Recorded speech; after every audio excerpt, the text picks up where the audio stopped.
Assalamualaikum warahmatullahi wabarakatuh. Puji syukur kepada Allah dengan mengucapkan Alhamdulillahi Rabbil Alamin. Bersalawat kepada Rasulullah dengan mengucapkan Allahumma salli ala Sayyidina Muhammad wa ala alihi wa sahbihi ajma'in. Nah, sahabat fillah yang dimuliakan oleh Allah Subhanahu wa ta'ala, bagi kita laki-laki ada sebuah amal yang sangat dicintai oleh Rasulullah sallallahu alaihi wasallam, yang mana Rasulullah tidak pernah luput daripada amalan ini. Bahkan di ketika Rasulullah sallallahu alaihi wasallam menarik nafas terakhirnya, Rasulullah berpesan kepada para sahabat untuk menjaga amalan tersebut. Kira-kira apa amalan yang sangat dicintai oleh Rasulullah sallallahu alaihi wasallam, yang sangat Rasulullah sallallahu alaihi wasallam menjaganya?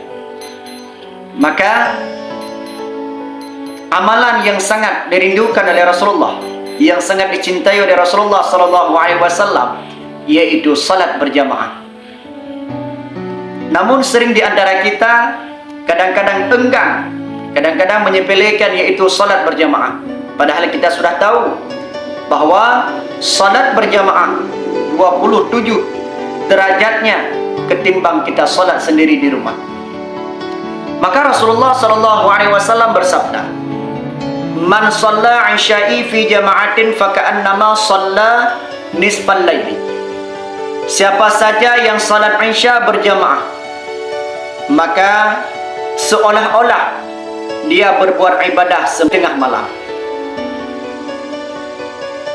Dan Rasulullah sallallahu alaihi wasallam mengatakan lagi, "Man shalla subha fi jama'atin faka'annama shallal laila kullah." Dan barang siapa sembahyang subuh berjamaah, maka seolah-olah ia berbuat ibadah semalam. Luar biasa kelebihan yang diberikan oleh Allah Subhanahu wa ta'ala, yang dinyatakan oleh baginda Rasulullah sallallahu alaihi wasallam untuk menyemangatkan umatnya dalam beribadah, untuk menyemangatkan umatnya di dalam melakukan salat berjamaah.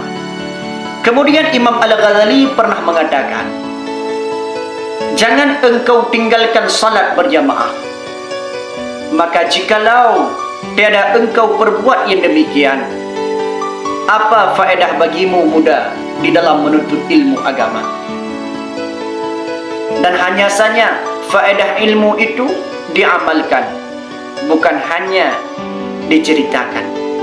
Maka itu adalah tegasan atau peringatan daripada Imam Al-Ghazali kepada kita semua.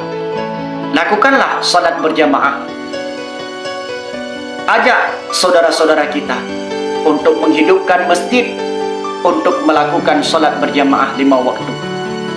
InsyaAllah apabila kita memakmurkan masjid, apabila kita melakukan apa yang telah diperintahkan oleh Allah, apa yang telah diperintahkan oleh Rasulullah, insya-Allah hidup kita akan tentram, hidup kita akan bahagia, karena kita mendapat doa daripada Rasulullah, karena kita mendapat syafaat daripada baginda Rasulullah sallallahu alaihi wasallam.